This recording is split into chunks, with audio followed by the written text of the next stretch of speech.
Welcome दोस्तों। आज हम लोग एक बहुत महत्वपूर्ण मुद्दे पर चर्चा करेंगे। एक बहुत प्रसिद्ध राइटर हैं, आपने नाम सुना होगा, अरुण शौरी, जिन्हें कई नेशनल और इंटरनेशनल पदों पर काम करने का अनुभव भी रहा है। उन्होंने भारत और चीन के संबंधों के बारे में एक पुस्तक लिखी। तो ये पुस्तक इस समय चर्चा का कारण है, बहुत अच्छा।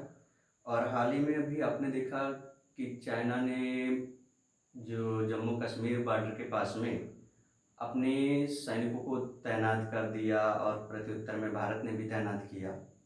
तो इसी के संबंधित हम लोग एक थोड़ी सी जो है विचार विमर्श करते हैं कि आखिर क्या कारण है कि चीन जो है आए दिन भारत के साथ ऐसा करता रहता है।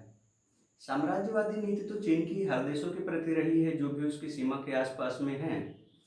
अब कुछ देशों के लिए तो सीमा सटे भूभाग के लिए साम्राज्यवादी नीति अपनाता है, और कुछ जो देश हैं उनके लिए वो आर्थिक साम्राज्यवादी नीति अपनाता है। आखिर चीन को इतनी पावर मिली कहाँ से? आखिर चीन और भारत की ये दुश्मनी शुरू कहाँ से हुई? और सबसे बड़ी बात कि चीन इतना शक्तिशाली कैसे बन गया? तो इन्हीं को एक एक करके हम अध्ययन करते हैं। सबसे पहले अगर हम प्राचीनतम भारत को देखें तो कहीं ना कहीं जो चीन है वो भारत का ही एक अंग है।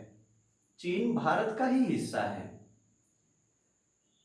जैन धर्म का एक ग्रंथ है, आप उसको देखेंगे, जम्बूद्वीप प्रशस्ति, पुस्तक का नाम है जम्बूद्वीप प्रशस्ति, जैन धर्म का ग्रंथ है। तो उसमें बताया गया कि उस समय जम्बूद्वीप के एक राजा थे जिनका नाम था अग्निघ्र। उनके 9 लड़के हुए और 9 लड़कों में उनका एक लड़का था हरिवर्ष। तो हरिवर्ष को राजा ने हरिवर्ष नामक एक भूखंड दे दिया था राज्य करने के लिए। आप समझ रहे हैं ना? राजा जो है अग्निघ्र ने अपने लड़के हरिवर्ष को एक जो है राज्य दे दिया था राज करने के लिए। उस राज्य का नाम भी यही था, हरिवर्ष। और वही हरिवर्ष भौगोलिक रूप से प्रमाणित है कि आज वो चीन है। तो इस तरह से कहीं ना कहीं अगर देखें, हम बहुत प्राचीन चीजों को अगर उठा करके देखें तो चीन तो हमारा ही एक अंग है। उसके थोड़ा सा आगे बढ़ो तो बौद्ध धर्म का उद्भव भारत में हुआ, और अशोक ने तो विश्व में इसको फैलाने का जो प्रयत्न किया वो तो रहा, लेकिन चाइना में अशोक के द्वारा बौद्ध धर्म नहीं फैला। इसे फैलाने का जो श्रेय है वो कुषाण वंश के शासक कनिष्क को है। दरअसल 74 ईस्वी के आसपास में कनिष्क ने चीन पर आक्रमण किया था। कुषाण वंश के शासक थे कनिष्क, उन्होंने चीन पर आक्रमण किया था। उस समय चीन के शासक जो हान वंश के थे, हान वंश के शासक थे चीन में, और उनके सेनापति थे पांचाऊ।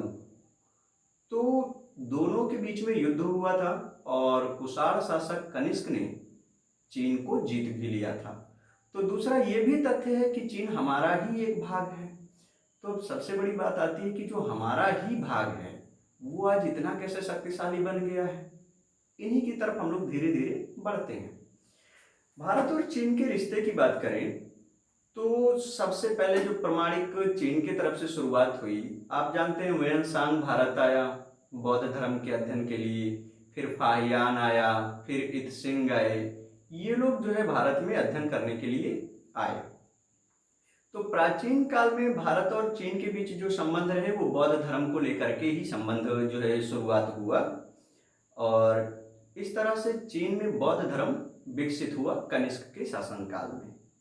अब चीन में बौद्ध धर्म विकसित हुआ, लेकिन भारत में पूरी तरह से बौद्ध धर्म नहीं विकसित हुआ। तो बौद्ध धर्म ने किया क्या कि चीन में जाति पात के भेदभाव को खत्म कर दिया, जबकि भारत में नहीं खत्म हो पाया। जाति पात का भेदभाव चीन में खत्म हो गया तो चीन में दास प्रथा भी खत्म हो गई, भारत में नहीं खत्म हो पाया।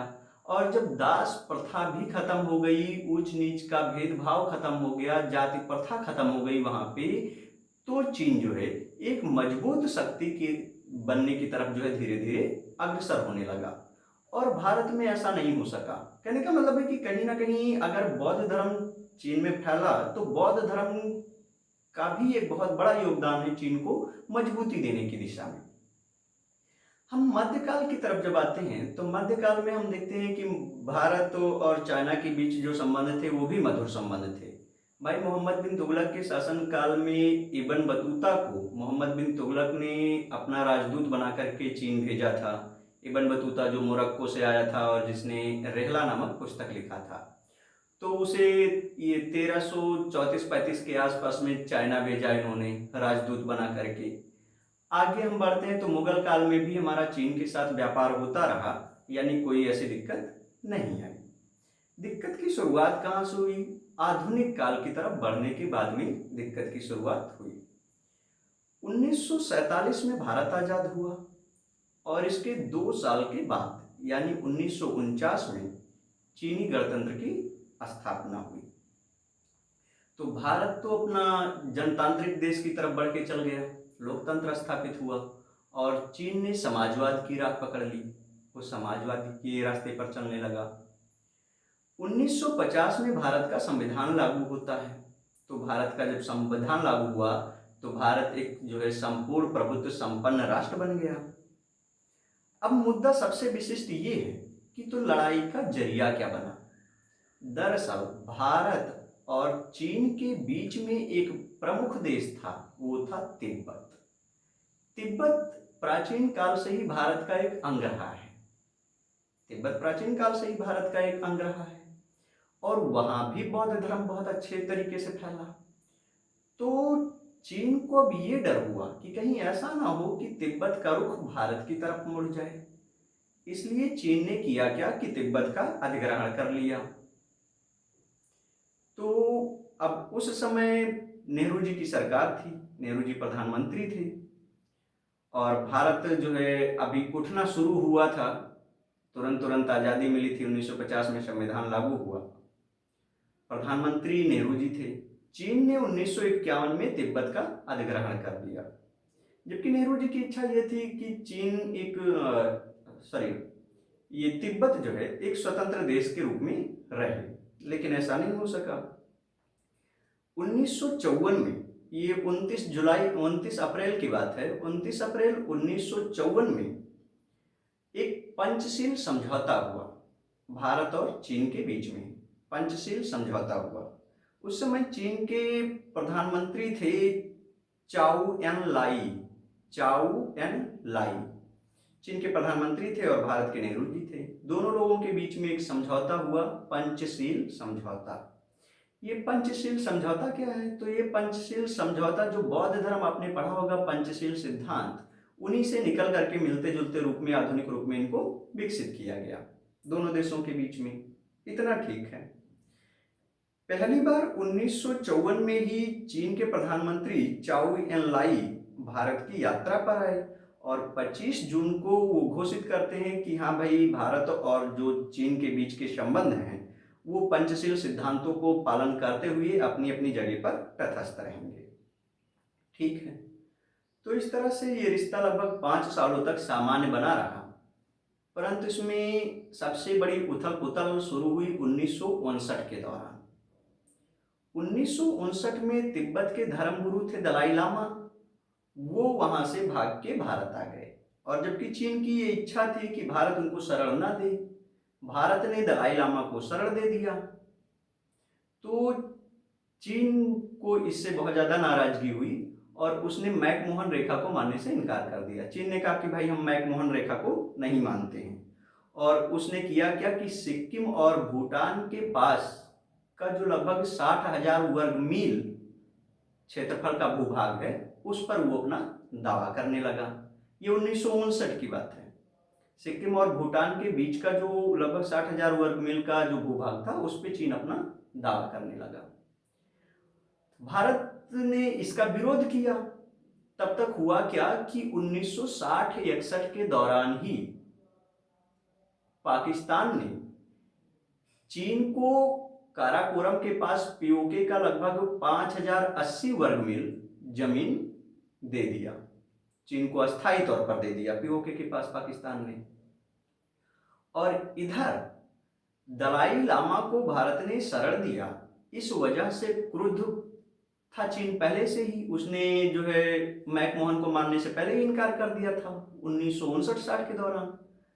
तो उसने अपनी एक बड़ी फौज जो है सिक्किम और भूटान के रास्ते जो है भारत में भेज दी और एक बहुत बड़ा भूभाग भारत का कब्जा कर लिया।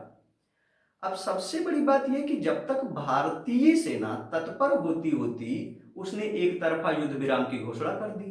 भाई हमारा तो उसने जमीन कब्जा लिया, और जब हम लड़ने को तैयार हुए तो उसने युद्ध विराम की घोषणा कर दी, एक तरफा युद्ध विराम की घोषणा कर दी। तो अब ये सबसे बड़ी डिफॉल्ट उस समय की मानी जाती है गवर्नमेंट की, कि गवर्नमेंट ने उस पर कोई ऐसा एक्शन नहीं लिया, नेहरू जी ने उस पर ऐसा कोई एक्शन नहीं लिया, और 1962 में वो जमीन हमारी चीन के पास चली गई। ठीक है, 1963-64 के दौरान नेहरू जी की मृत्यु हो गई, तो कार्यवाहक प्रधानमंत्री के रूप में गुलजारी लाल नंदा जी आए, पहले कार्यवाहक प्रधानमंत्री बने। उनके बाद चुनाव हुआ तो लाल बहादुर शास्त्री प्रधानमंत्री बने, और उन्होंने चीन के साथ रिश्ते को मजबूती देने के लिए काफी कुछ किया, लेकिन सफल नहीं हुए। 1965 में जब भारत पाकिस्तान का युद्ध हुआ तो चीन ने खुल करके पाकिस्तान का एक तरफा समर्थन किया। हालांकि बाद में जो है भारत और पाकिस्तान के बीच में समझौता हो गया तो कोई बात ही नहीं रही, लेकिन कुल मिलाकर के चीन के जो मसौदे थे वो सामने निकल करके आ गए, दिखाई दिया भाई उसने पंचशील का जो सिद्धांत था वो पहले ही तोड़ दिया। और चीन, सबसे दुख की बात है, आज भी भारत को यही बताता है कि आप पंचशील सिद्धांत तोड़ रहे हैं, आप जो गुटनिरपेक्ष था उसका पालन नहीं कर रहे हैं, और खुद उसने किस तरह से शुरुआत की। हम लोग एक तरफ से चल रहे हैं कि किस तरह से भारत और चीन के बीच में ये गतिरोध बना।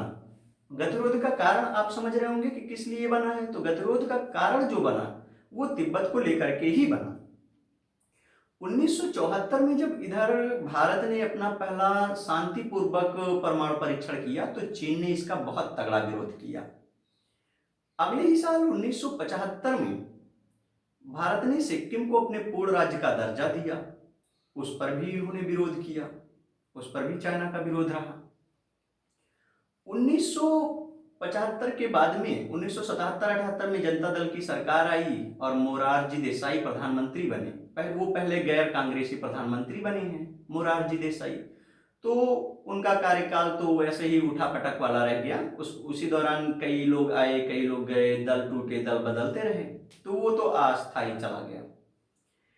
1985 में राजीव गांधी प्रधानमंत्री बने तो उन्होंने एक सूझबूझ वाला काम किया कि अपना विदेश मंत्री बनाया उन्होंने अटल बिहारी वाजपेयी को। काफी दूरदर्शी नेता थे।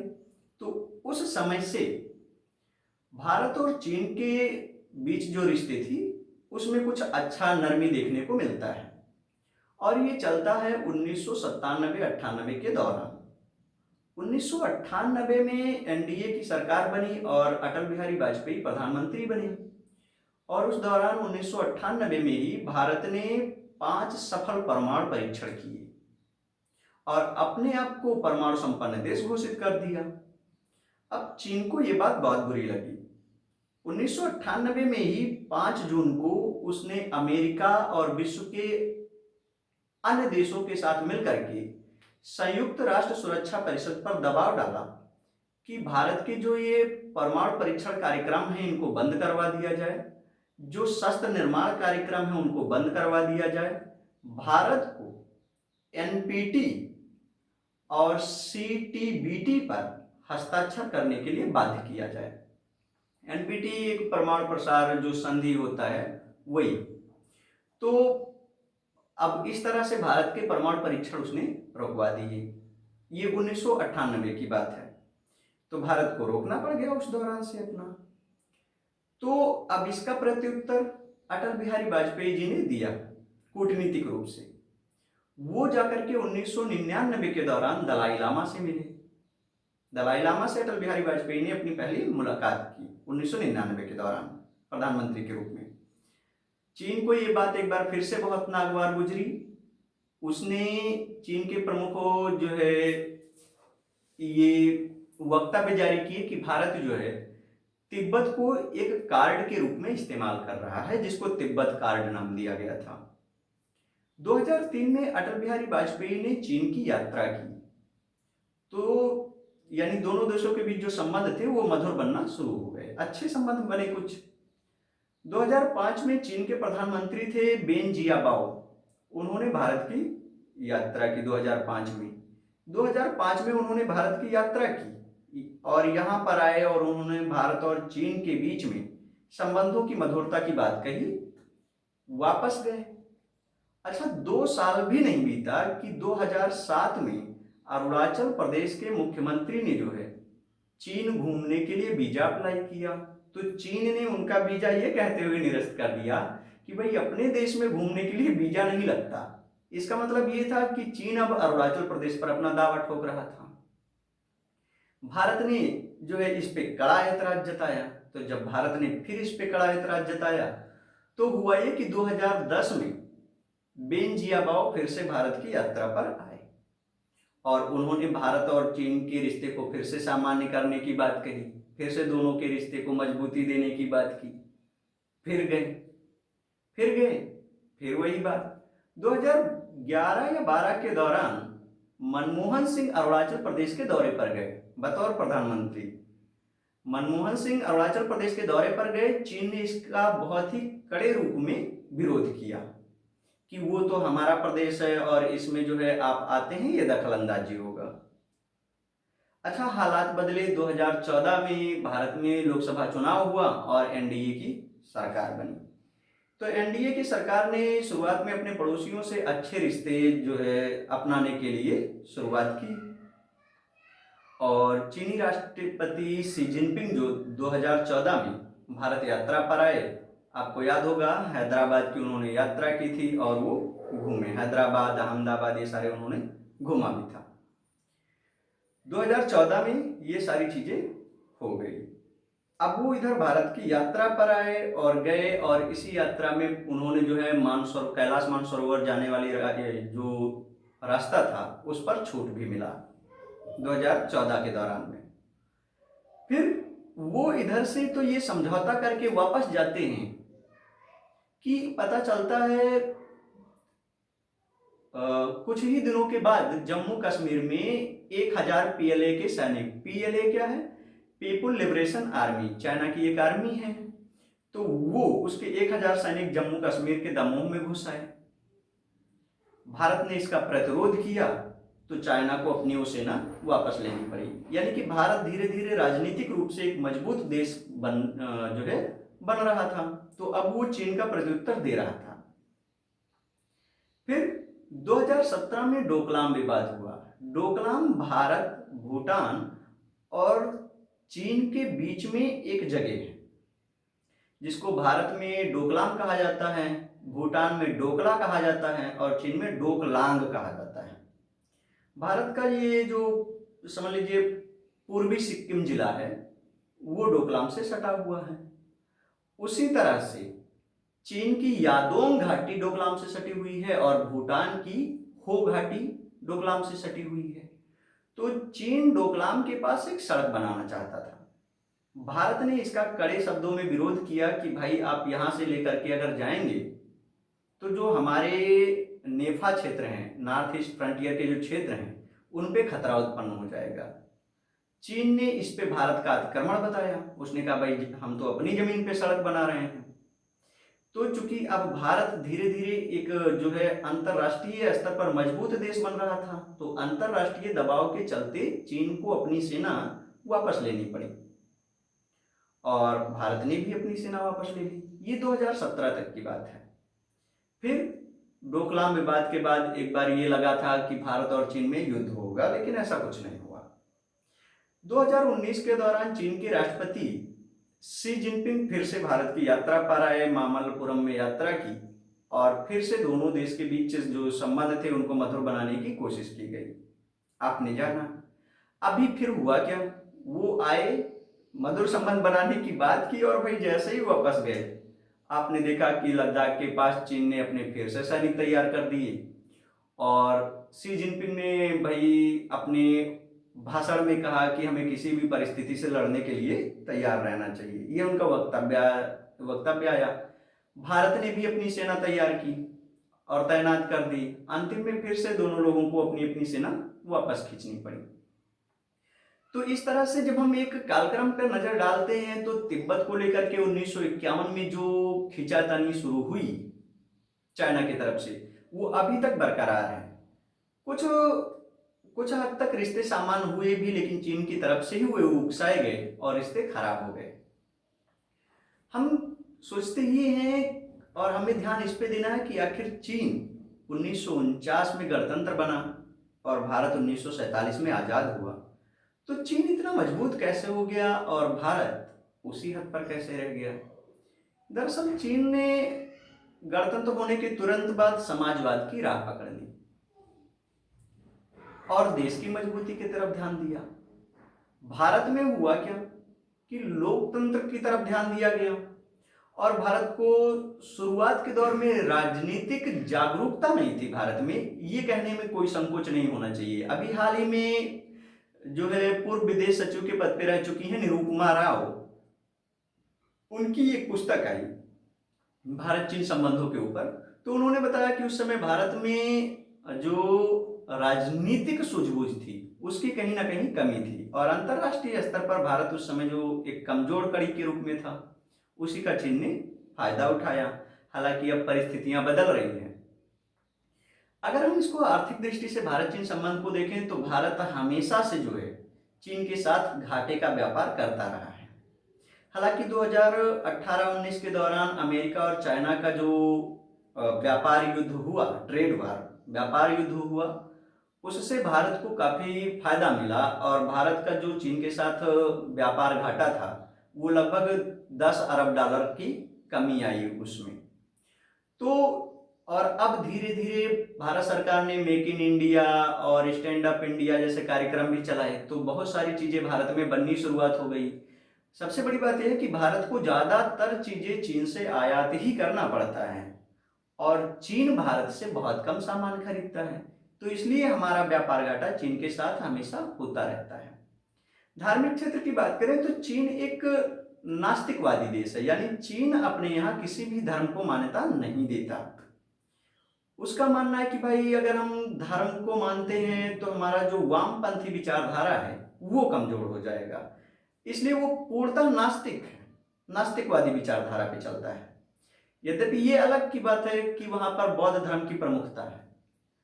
अच्छा, और भारत में क्या है कि अलग अलग धर्म संप्रदाय और मजहब को मानने वाले लोग हैं। वहां की गवर्नमेंट देश के हित में फैसला ले लेती है, जबकि यहाँ की सरकारें देश हित में फैसला ना लेकर के वोट हित में फैसला ले लेती हैं। तो यहाँ वोट हित में फैसला लिया गया, वोट बैंक को मजबूत बनाया गया, वहां देश को मजबूत बनाया गया। इस वजह से कहीं ना कहीं हम चाइना से पीछे हो गए। अब चीन की झुंझलाहट का कारण क्या है? तो वर्तमान को अगर हम पहले की तुलना करें तो अब भारत पहले की अपेक्षा बहुत मजबूत हो गया। चीन के झुंझलाहट का कारण बहुत बड़ा है। पहले 2014 से पहले की बात करें तो लद्दाख और लेह लद्दाख के पास के अगर क्षेत्रों को देखें तो भारत के पास कोई सड़क नहीं थी वहां आने जाने की, भारत ने उस पर सड़क बना दिया। अरुणाचल प्रदेश सीमा जो चीन से छूती है, भारत ने वहां ऊंचे ऊंचे पुल बनाए, एयरपोर्ट बनाए। क्या भारत ने पाकिस्तान के लिए किया? भारत राफेल मंगा रहा है, क्या ये भारत पाकिस्तान के लिए करता है? पाकिस्तान से भारत को लड़ने के लिए इतनी जरूरत नहीं है। भारत ने ब्रह्मोस, नाग, पिनाक, अग्नि, आकाश, त्रिशूल, ये सारे के सारे मिसाइल तैनात किए। क्या भारत ने ये सब पाकिस्तान के लिए तैनात किया? नहीं। दूरदर्शी सोचे। बस इसी वजह से चीन को बहुत झुंझलाहट है, क्योंकि चीन जानता है कि एशिया में भारत ही ऐसा देश है जो उसको टक्कर दे रहा है। तो इस वजह से चीन छोटी छोटी हरकतें करके भारत को उकसाने की कोशिश कर रहा है। इस बीच में भी आपको लगा हालात असामान्य हुए, लगा कि लड़ाई होगी, लेकिन ऐसा कुछ नहीं होने वाला था, क्योंकि एक बार फिर चीन की यही कोशिश थी कि भारत को उकसाया जाए। इन संबंधों को हम लोग धीरे धीरे आगे की ओर बढ़ाते रहेंगे, जैसे जो जानकारी आती है उस पर अध्ययन करते रहेंगे। जय हिंद।